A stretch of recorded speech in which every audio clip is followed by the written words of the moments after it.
¿Te da vergüenza subir tus precios? Ahí hay creencias limitantes. Hay deudas que son buenas y las deudas buenas son todas aquellas que te van a permitir crecer. Entonces, una creencia que usualmente se instala es que no soy suficiente o que no hay espacio para mí.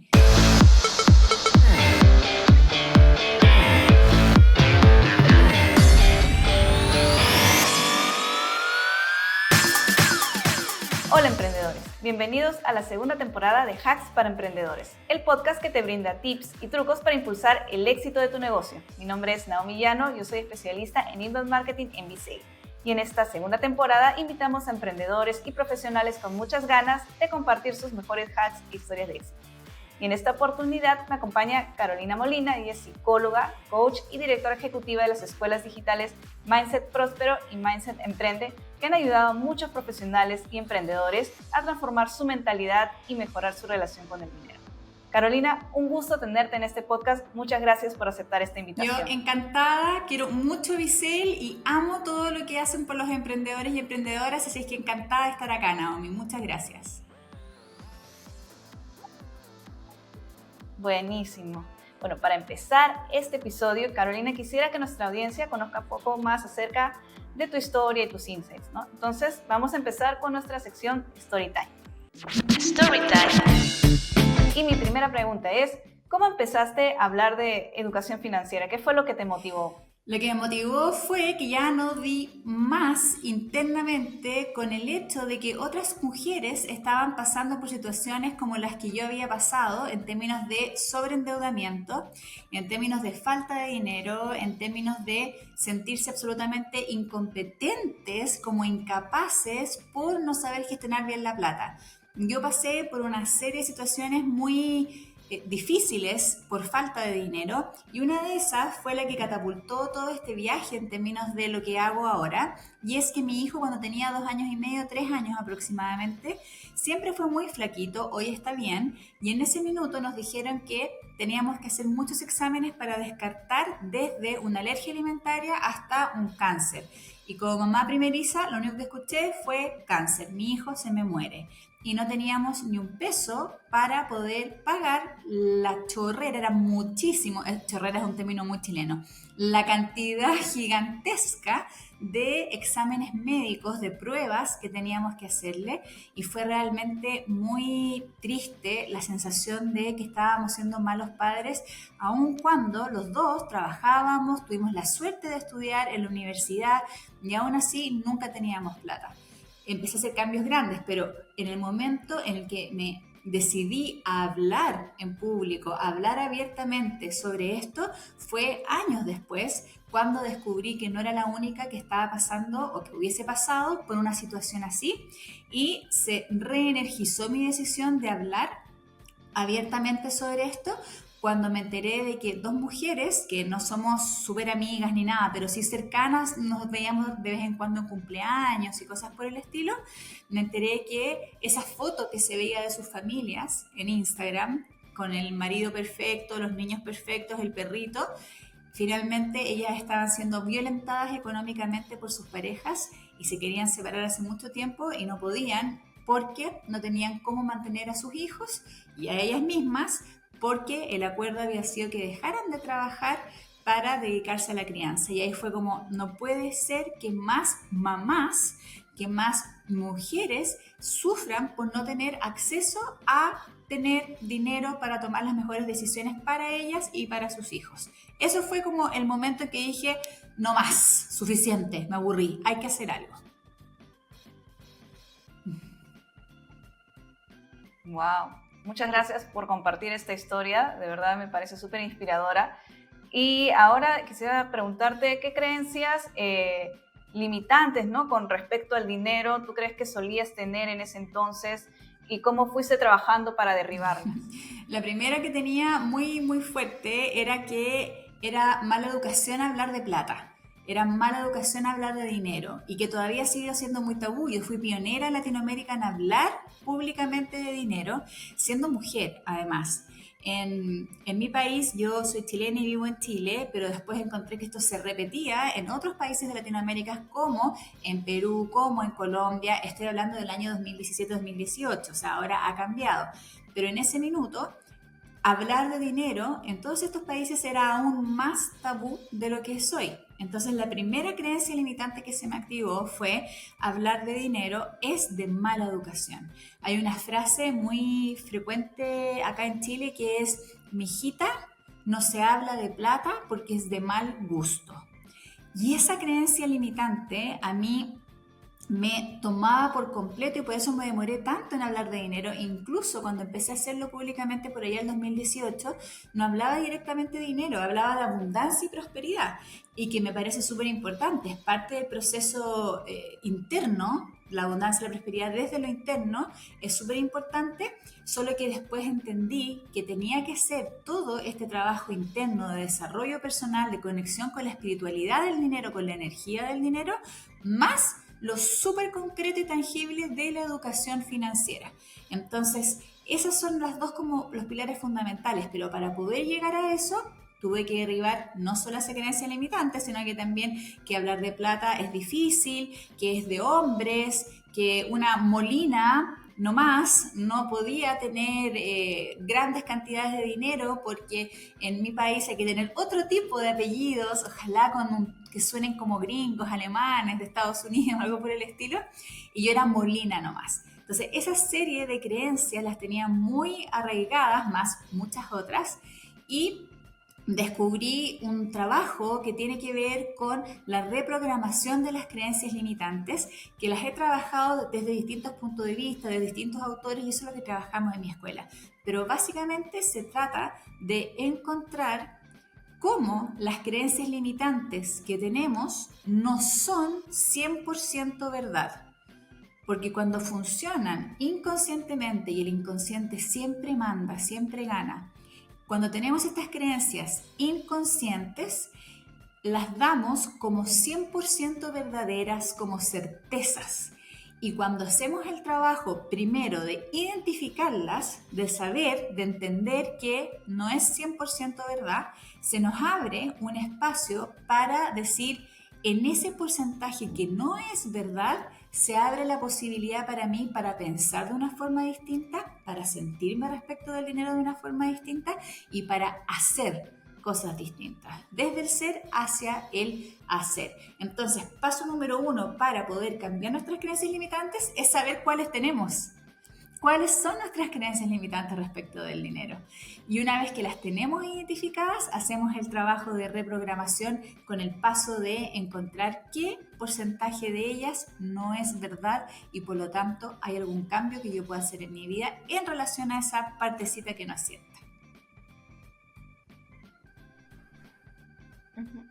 Buenísimo ese tip y coincido mucho en estas creencias limitantes sobre el dinero respecto a que no queremos hablar, que nos incomoda, ¿no? Yo también en el aspecto familiar o con los amigos siempre hemos tenido este problema y nos da miedo a veces, ¿no? Tocar el tema del dinero. Pensamos que por ahí las amistades van a romperse si es que hablamos de dinero, cuando no, es algo que debería ser más natural, como tú comentas. Ahora quisiera llevar esto al lado del emprendimiento. Sí, sorry, perdona que te interrumpa. Solo sí, adelante, una cosita antes de seguir hacia el lado del emprendimiento que me parece muy relevante, que da miedo, da pudor, y también ocurre que como se ha generalizado tanto, o se generalizó tanto el no hablar de dinero, muchas veces se confunde el que hablar de plata es preguntarle al otro cuánto gana o meterse en el bolsillo ajeno en términos de dar consejos y sugerencias respecto de lo que debe o no debe hacer con su plata. Y no se trata de eso. Yo creo que no es tan buena idea meterse en el bolsillo ajeno. No creo que sea algo agradable. Y eso da nervios y vergüenza. No debería corresponder. Pero hablar de dinero desde una perspectiva de qué significa para ti, de cómo salir de las deudas, de cómo aprender a ganar más plata, de cómo pagar inteligentemente un crédito, eso me parece que es lo que sí tenemos que hablar respecto del dinero. Claro, es un punto muy importante el que has tocado, porque siempre muchas personas tienen que ir a la defensiva, ¿no? Cuando vas a quizás darle algún consejo, vas a opinar sobre las decisiones que toman, ¿no? Entonces es muy importante ahí lo que estás apuntando. Ahora, como había comentado antes, sobre el emprendimiento, ¿estas creencias limitantes también son comunes en los emprendedores o qué otras creencias aparecen, ¿no? Cuando hablamos de emprendimiento? Hay una creencia que es súper frecuente porque depende de la etapa del ciclo vital en la cual esté el emprendedor. Quizás la emprendedora está recién pensando en que quiere emprender o quizás ya quiere escalar y hay una serie de diferencias respecto de las creencias que pueden ir apareciendo si nos enfocamos en las limitantes, ¿no? Entonces, usualmente las personas que están pensando recién en emprender, está la creencia que está muy relacionada con el complejo del impostor, con el complejo de la impostora. Como, ¿quién soy yo para hacer esto? ¿A quién le he ganado? Así le decimos en Chile. ¿Y a quién le has ganado tú para hacer aquello que quieres hacer? Y Y en Perú también decimos también, eso. sí, como que hay que ganarle a la vida, no sé, una cosa mega rara. Entonces, ¿a quién le has ganado? Y eso, por supuesto, que son verbalizaciones que están súper internalizadas. Entonces, el complejo del impostor, el no sentirme capaz, el no sentirme, no es capaz, no sentirme suficiente. No sentirme suficiente para hacer aquello que quiero hacer, porque además las creencias limitantes suelen encadenarse, concatenarse entre ellas. No es solo una, sino que se activa una, como quién soy yo, a quién le he ganado, y luego se activan varias más muy seguidas y es como el efecto dominó. Entonces, usualmente la de a quién le he ganado se va rápidamente a una acción que es de compararse. Entonces, si yo soy emprendedora que vende, voy a decir cualquier cosa, galletas glaseadas a mano, y estoy recién partiendo o pensando en emprender y hasta ahora hago las galletas en mi casa o para los cumpleaños de mis amigos que ya vieron los de mis hijos y me piden galletas y cosas por el estilo, y comparo mi galleta actual con la de una persona que está en Instagram, que lleva 5 años haciendo galletas, 5 años más que yo, haciendo galletas, aprendiendo de cómo publicar, de cómo hacer marketing, lo que hago es que estoy comparando algo así como mi día 1 con el día 360 de la otra persona haciendo galletas. Y es una comparación súper injusta, súper injusta, porque la práctica hace el maestro. Entonces, una creencia que usualmente se instala es que no soy suficiente o que no hay espacio para mí, porque ya todo el mundo o ya hay otras personas haciendo lo mismo que yo quiero hacer. Y ese también es un error grande, porque nadie es como tú. Tú eres única, yo soy única, quienes están viendo este programa el día de hoy son únicos y solo tú puedes hacer las cosas como tú las haces. Entonces, cuando se nos instala esta creencia de que no soy suficiente, usualmente se concatena con la acción de compararme con otro y de querer ser como el otro cuando en realidad lo valioso es ser tú.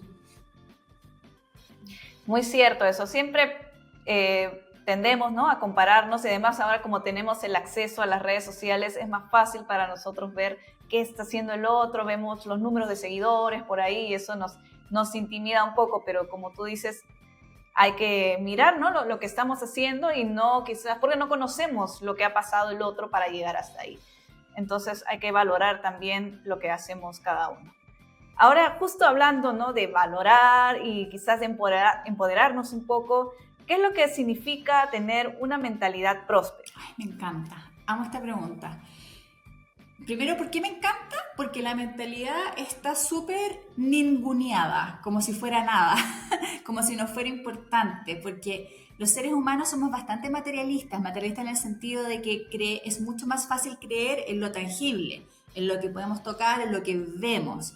Y la mentalidad es algo que no se ve. O sea, se ve pero a través de otras cosas, por así decir.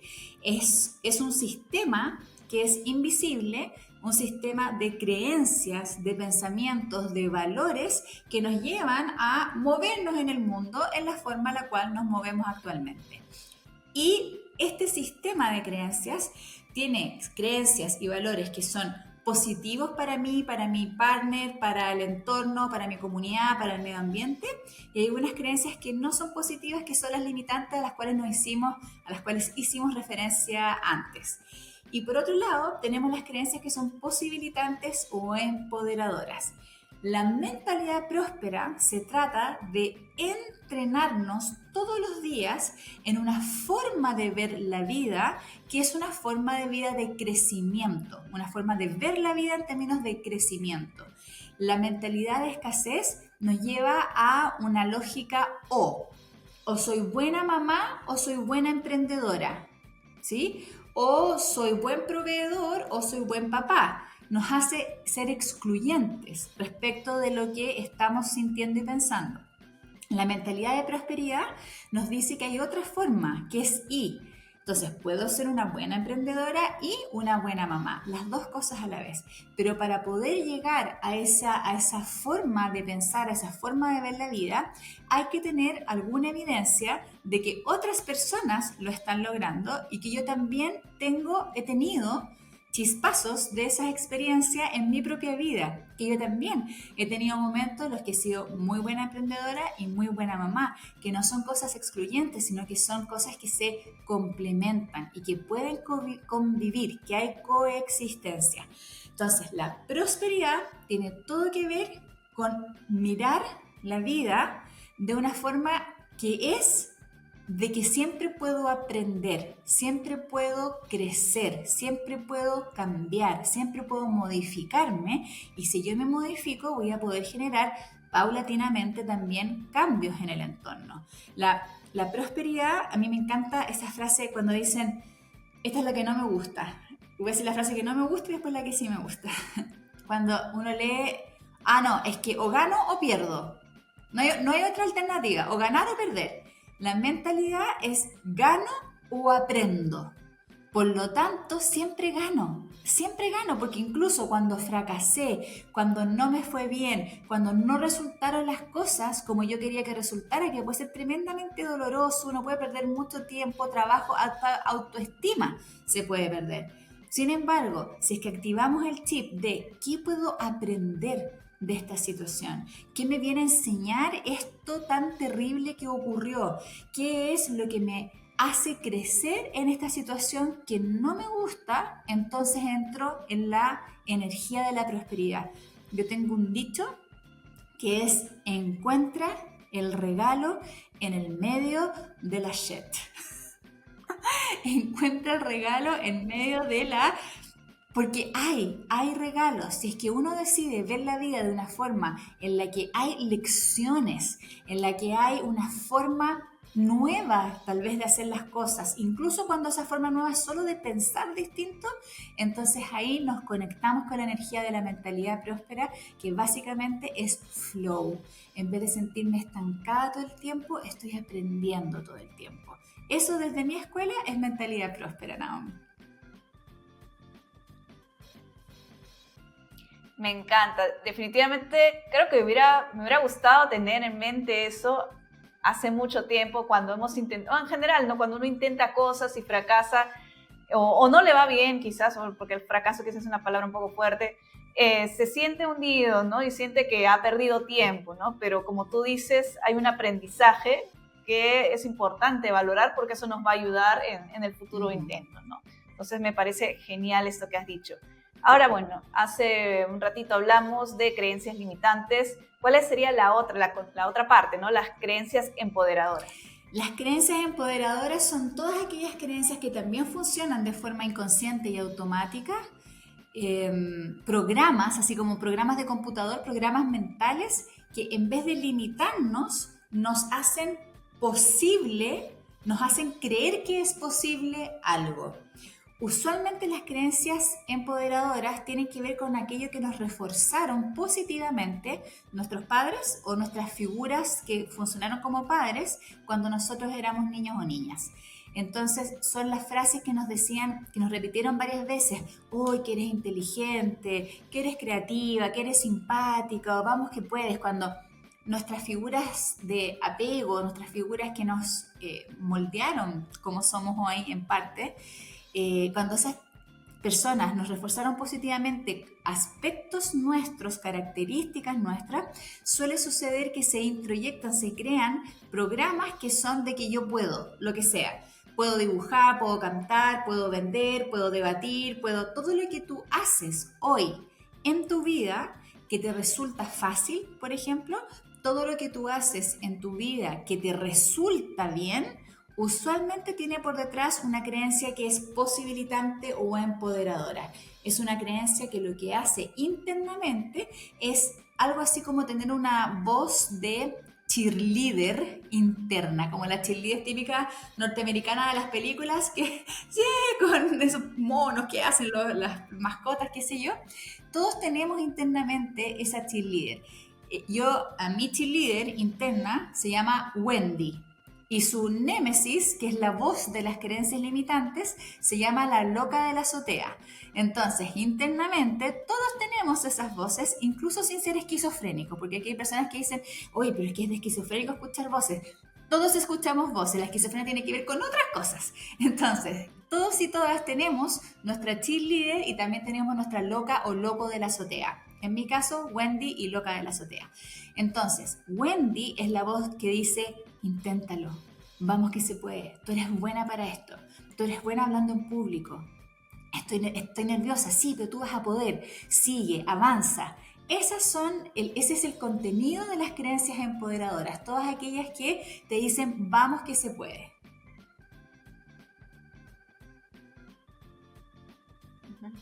Buenísimo. Sí, de hecho, creo que todos hemos escuchado algunas veces esas voces, ¿no? La que nos dice vamos, la otra que nos dice quizás no. Lo importante es saber quizás, ¿no? Balancear eso y no dejar que esa voz de miedo nos limite. Ahora, lo que me encanta de este podcast es que estamos hablando o empezamos quizás hablando un tema de dinero, lo hemos llevado a la motivación y ahora quisiera ver cómo se conectan esos dos mundos, ¿no? ¿Cuál es para ti la conexión, ¿no? Entre la motivación y tener éxito, digamos, en tu planificación financiera para alcanzar tus metas tanto personales como empresariales, ¿no? En el caso de los emprendedores. La motivación es súper, súper importante y a la vez es insuficiente.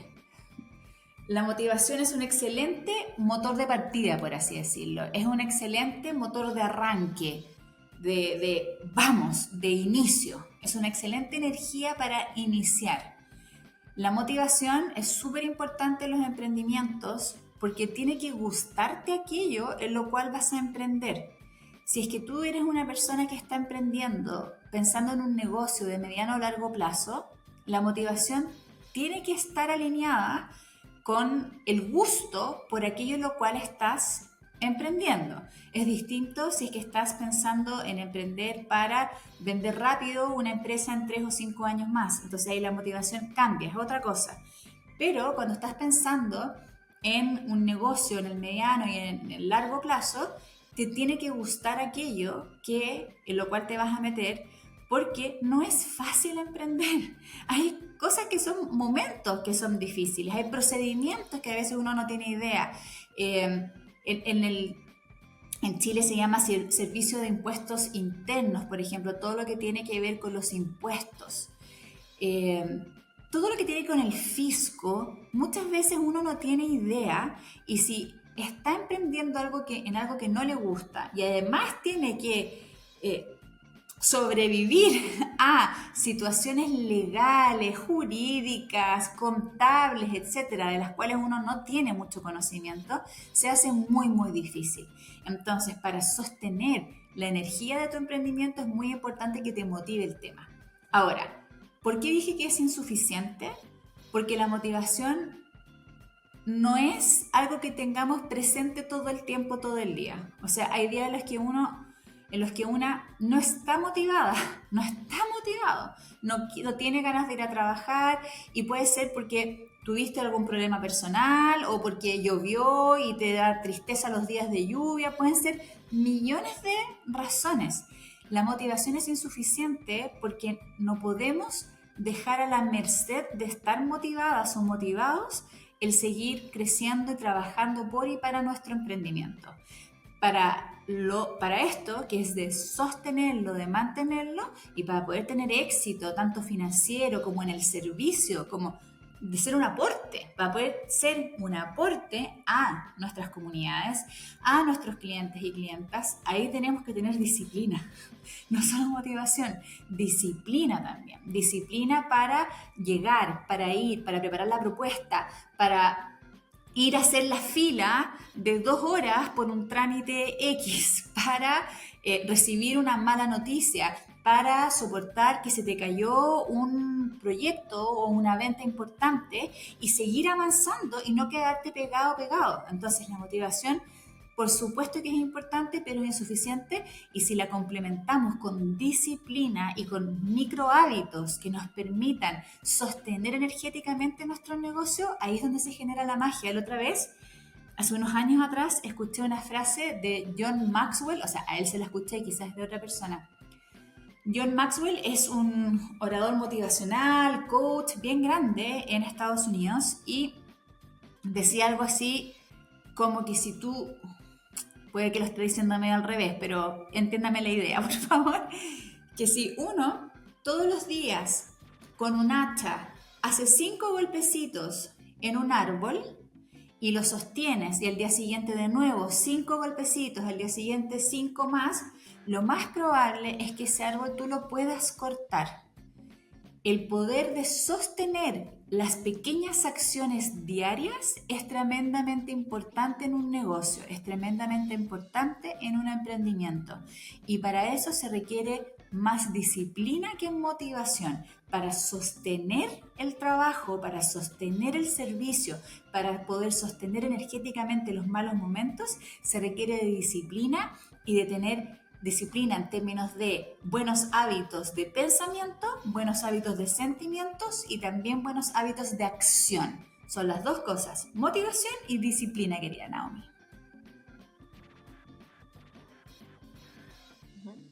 Buenísimo, me queda súper claro. Ahora quisiera que derribemos algunas creencias que son muy comunes que las personas pueden tener sobre el emprendimiento, ¿no? Esto es mitos y verdades. Mitos y verdades. Y 3 mitos sobre la gestión financiera personal y de emprendedores. Empecemos con la número 1, que seguro muchos han escuchado, que dice que es: no debes empezar un emprendimiento a menos que hayas reunido un gran capital, digamos, mucho dinero. ¿Esto es verdad o es mito? ¿Qué opinas? Mito para la mayoría de los emprendimientos. Mito para la mayoría de los emprendimientos, sobre todo para los emprendimientos de servicios. Y sobre todo para los que requieren un bajo nivel de inversión, uno puede arreglársela con poco. Y de hecho es una de las miradas del Lean Startup, de emprendimientos magros, sin grasa, de partir lo más liviano posible. Aquí hay una frase que aprendí hace 1000 años, creo que dentro de la lógica Lean Startup también. Es en inglés y la voy a traducir. Es the low hanging fruit. Enfócate en the low hanging fruit. ¿A qué se refiere esto? Low hanging fruit es la fruta que está colgando más abajo del árbol. Muchos emprendedores y emprendedoras, incluida yo, en uno de mis primeros emprendimientos, yo he tenido muchísimos emprendimientos, por si acá tengo un cementerio de logos y de páginas web.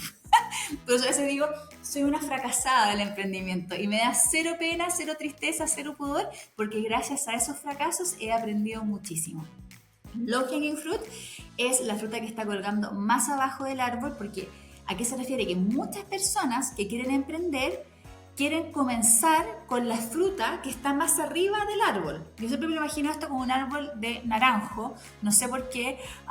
Mira, dame un segundo, Nami. Me imagino un árbol de naranja. Ahí está. Entonces, un árbol de naranjas que está lleno de naranjas, y muchos emprendedores y emprendedoras quieren partir por la que está más arriba para poder vender esa naranja, porque nos inventamos, ¿no? Razones y excusas de que la fruta de arriba está mejor, más bonita, más limpia, con más luz o lo que sea. Pero para poder llegar a esa naranja que está más arriba en el árbol, tengo que conseguirme una escalera, tengo que aprender a trepar, unas cuerdas para firmarme. Después de que perdí no sé cuánto tiempo, conseguí la escalera y un canasto para subir. Finalmente subo, casi me caigo, me hago heridas con las ramas, etc. Y en todo ese tiempo que me demoré, ya partió una persona haciendo lo mismo que yo quería hacer, porque tomó la naranja que estaba abajo. ¿sí? Entonces, algo que suele suceder en los emprendimientos es que espero tenerlo todo listo, incluido capital, para partir lo más perfecto posible o lo más grande posible, cuando ni siquiera he testeado todavía si mi producto alguien lo quiere, si mi servicio genera interés o no. Entonces, desde mi perspectiva, para la mayoría de los emprendimientos es un mito esta creencia de que tengo que tener un gran capital. No para todos es así. Para la mayoría te diría que eso es mito.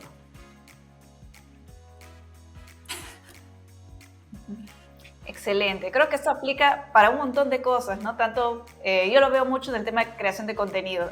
No puedo hacer mi canal porque no tengo la mejor cámara. O incluso el que va a hacer deporte. No quiero empezar a correr porque no tengo el mejor equipo, la mejor ropa, las mejores zapatillas, ¿no? Pero hay que empezar, como tú dices, ¿no? Con lo que tengamos, ir adaptándonos, porque si no alguien más nos va a ganar. Ahora vamos con el segundo mito, que es relacionado a las deudas, no tanto puede ser a nivel de emprendimiento como a nivel personal. Todas las deudas son malas, ¿verdad? ¡Mito! ¡Bú! Hay deudas que son buenas. Hay deudas que son buenas. Y las deudas buenas son todas aquellas que te van a permitir crecer. Las que te van a permitir crecer. Puede ser deudas que te van a permitir crecer a nivel ser humano. Por ejemplo, cuando estudias algo, una habilidad, una nueva capacitación, una carrera universitaria o técnica que te va a permitir generar más ingresos en el corto mediano plazo. Esa es una deuda buena. Otra deuda buena es la que te permite apalancar tu negocio para hacer una compra más grande. Por ejemplo, no sé, tengo un negocio de impresión de carteles y me están pidiendo cada vez más clientes que haga carteles más grandes, para los cuales necesito una máquina distinta que no tengo actualmente. Entonces, si tal vez no tengo el dinero porque es una máquina costosa, cara, una buena idea es endeudarme para comprar esa máquina y rápidamente ponerme a vender aquello que esa máquina produce. Entonces, la deuda buena te sirve para construir patrimonio, te sirve para aumentar las ventas, te sirve para crecer si es que te enfocas en que sea así. Las deudas malas, no, pues las deudas malas solo nos quitan plata, pero las deudas buenas nos ayudan a generar más ingresos. Muy importante eso. Creo que nos ayuda mucho a entender que, como tú dices, hay que saber diferenciar, ¿no?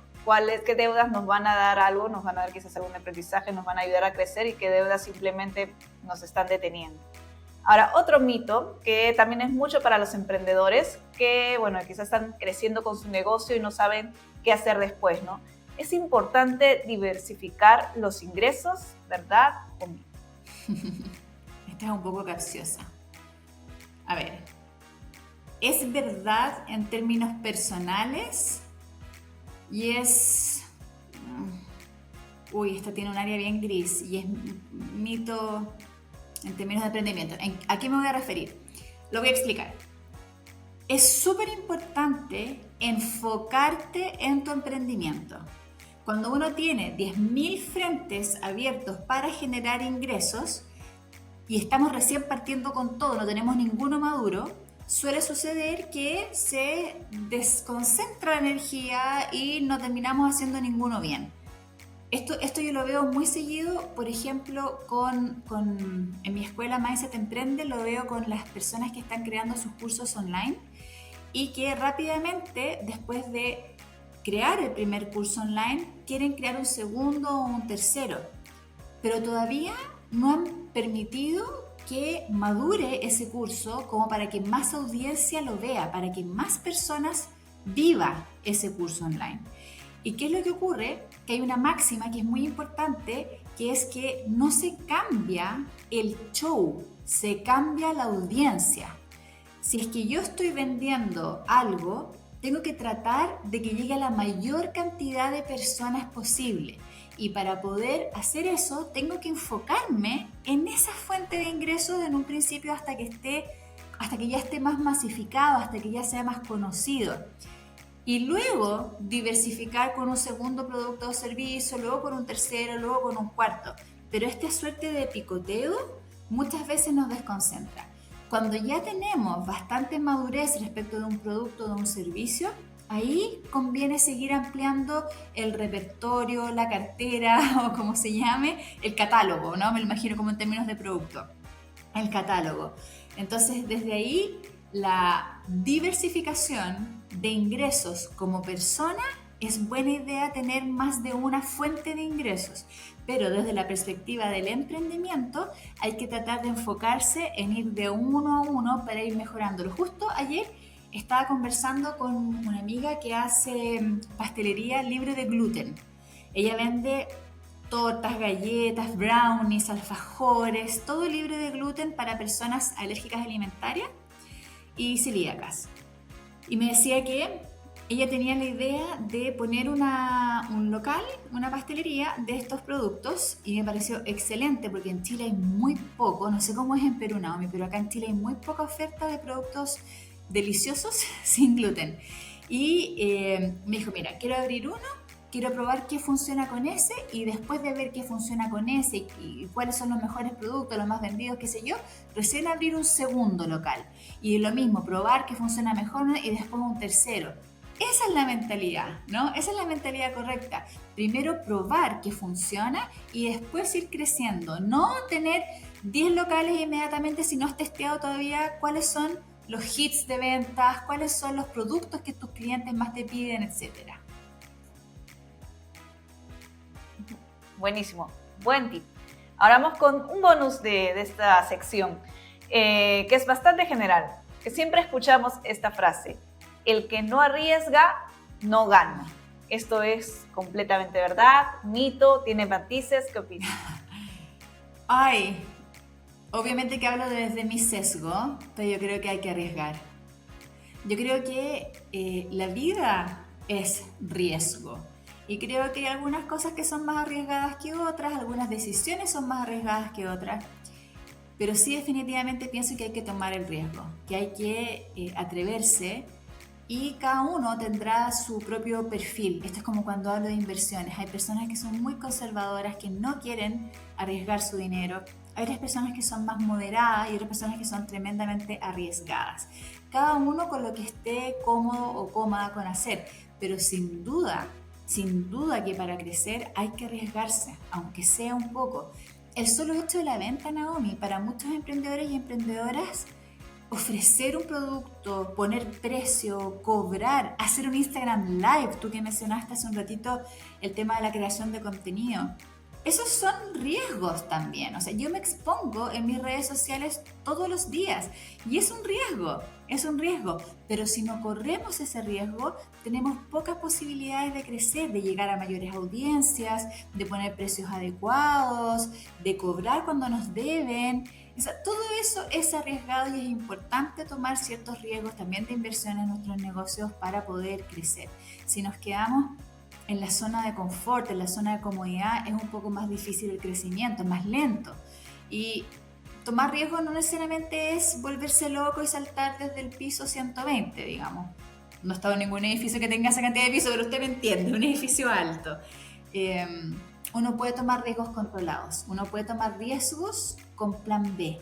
Uno puede decir, si esto no resulta, voy a aprender y voy a sacar provecho de esto. Entonces hay también formas de tomar riesgos que no sean tan dolorosas, por así decirlo, Naomi. Genial, buenísimo. Bueno, ahora vamos, antes de terminar, con unos tips para crecer, donde les damos a los emprendedores algunos consejitos que pueden aprovechar, ¿no?, para hacer crecer sus negocios. Tips para crecer. Y antes hablamos de las creencias limitantes, ¿no? Y dijiste qué importante era para los emprendedores identificarlas. ¿Nos podrías dar algunos tips, hacks, truquitos, algunas red flags, algunas señales que puedan utilizar los emprendedores, digamos, para poder identificar cuando están teniendo estas creencias limitantes y poder superarlas? ¿Te da vergüenza subir tus precios? ¿Te da vergüenza decir los precios en una publicación en Instagram o en TikTok? ¿Te da pudor o vergüenza cobrar cuando te deben?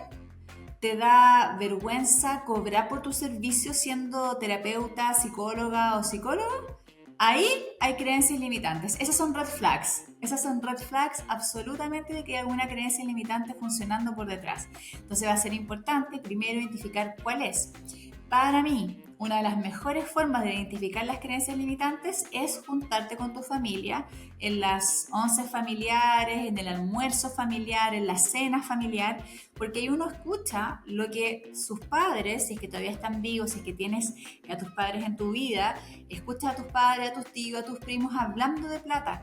Y muchas de esas creencias son las que uno tiene también. Entonces, si yo desde chica crecí escuchando que los empresarios son todos unos sinvergüenzas, sin duda que voy a tener una creencia limitante respecto de ser empresaria.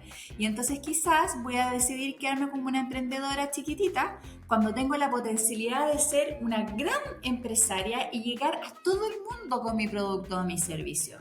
Porque me va a estar limitando esto de que ser empresario es ser sinvergüenza. Si toda la vida escuché que la gente que tiene plata es mala persona, que la gente adinerada son ladrones, son sinvergüenzas, son frescos, como decimos acá, son ladrones, entonces me va a pasar algo con mi negocio que me voy a deshacerme de la plata sin darme cuenta, siempre voy a tener algún problema que me va a salir costoso, entonces voy a tener que deshacerme del dinero y eso también es una red flag, es una bandera roja de alerta para decir que hay algo que no está funcionando psicológicamente respecto del dinero. Esas son banderas rojas súper frecuentes con los precios, con cobrar, con la venta, con crecer como emprendedor, empresario o empresaria. Ahí hay red flags, pero absolutamente, Naomi. Buenísimo dato, creo que ya tienen todos los emprendedores, tomen nota, atentos a estas señales para poder identificar estas creencias y poder superarlas. Hemos llegado al final de este episodio. Muchas gracias, Carolina, por participar. Quisiera compartir con las personas que nos están escuchando dónde pueden encontrarte, cómo pueden buscarte para consultar tu servicio. Claro que sí. En Instagram soy Caro Molina, SOY Caro Molina. En YouTube, la misma forma, soy Caro Molina. Y también en Spotify como Carolina Molina, en la parte de los podcasts. Ahí pueden escuchar unos audios maravillosos si quieren comenzar a reprogramar su mentalidad desde la escasez hacia la prosperidad. Genial. Muchísimas gracias, Carolina, por tu tiempo. Gracias también a todos los que nos estén escuchando. No olviden seguirnos en nuestras redes sociales y ya nos vemos en el siguiente episodio de Hacks para Emprendedores. Gracias. Hasta luego. Hasta luego.